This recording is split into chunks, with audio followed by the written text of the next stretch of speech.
Ikaw ba ay isang 4-piece beneficiary? O di kaya ay non-4-piece ngunit kabilang sa marginalized sector o low-income earners? Halina't alamin ang diskwento na maaari mong i-avail sa pagbayad ng iyong power bill. Mga ka-MCOs, alam niyo ba na mayroong Lifeline discount? Ang Lifeline rate o discount ay alinsunod sa Republic Act No. 11552. Ito ay diskwento sa bayarin sa kuryente para sa mga Lifeline consumers na kumukonsumo ng hindi lalagpas sa 17 kWh sa isang buwan. Sila ay napapabilang sa marginalized sector na mababa lamang ang kinikita at nahihirapang makapagbayad ng kanilang bayarin sa kuryente. Ang diskwentong ito ay sinusubsidiya naman ng mga regular consumers ng isang distribution utility o electric cooperative kagaya ng Beleco. Ano ang Republic Act No. 11552? Ito ay an act extending and enhancing the implementation of the Lifeline rate, amending for the purpose Section 73 of Republic Act No. 9136, otherwise known as the Electric Power Industry Reform Act of 2001 as amended by Republic Act No. 10150. Sino nga ba ang pwedeng makapag-avail ng Lifeline discount sa ilalim ng RA 11552?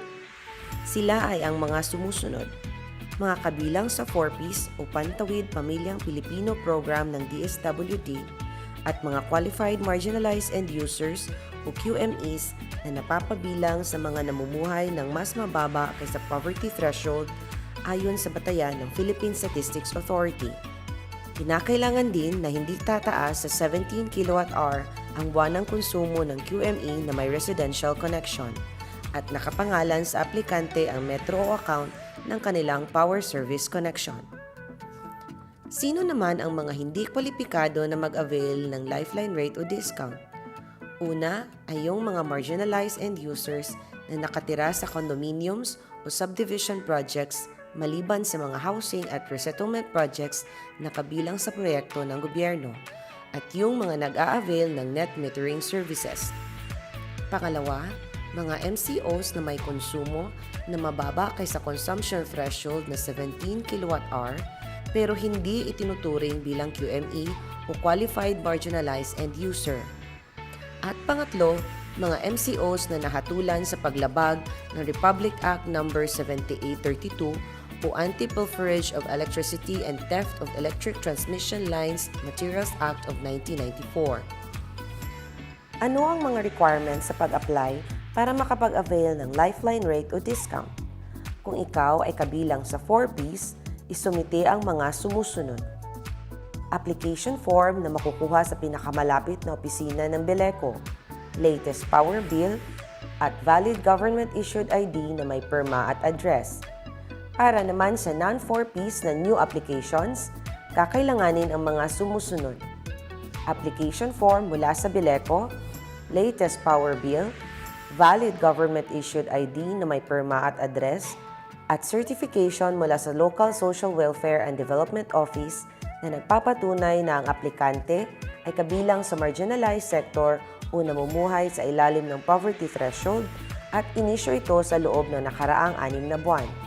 Para naman sa pag-renew ng application para sa non-4-piece ay kakailanganin ang mga sumusunod: application form mula sa Beleco, latest power bill, valid government-issued ID na may perma at address, certification mula sa Local Social Welfare and Development Office na nagpapatunay na ang aplikante ay kabilang sa marginalized sector o namumuhay sa ilalim ng poverty threshold at inisyo ito sa loob ng nakaraang 6 na buwan, at previous certification of Lifeline coverage na ibinigay ng distribution utility o electric cooperative kung saan huling nakapag-avail ang aplikante ng Lifeline discount kagaya ng sa Beleco. Hanggang kailan ang validity period ng Lifeline coverage na ipagkakaloob ng Beleco? Para sa mga QMEs na non-4-piece, ang Lifeline coverage ay valid hanggang 3 taon na maaaring i-renew 2 buwan bago ang expiration date nito. Samantala, para sa mga 4-piece beneficiaries naman, ito ay valid hanggang sa panahong nakasaad sa certified list na inisyo ng DSWD. Para sa karagdagang impormasyon, maaari kayong bumisita sa CSR section ng main office ng Beleco sa Barangay Karay-Karay, Naval mula Lunes hanggang Biyernes mula alas 8 ng umaga hanggang alas 5 ng hapon. Maaari rin kayong tumawag sa hotline numbers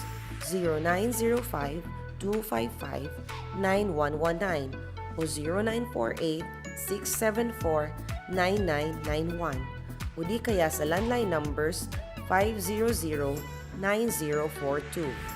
Pwede din mag-message sa official Facebook page at messenger accounts ng Beleco. Maraming salamat mga ka-MCOs. We serve because we care.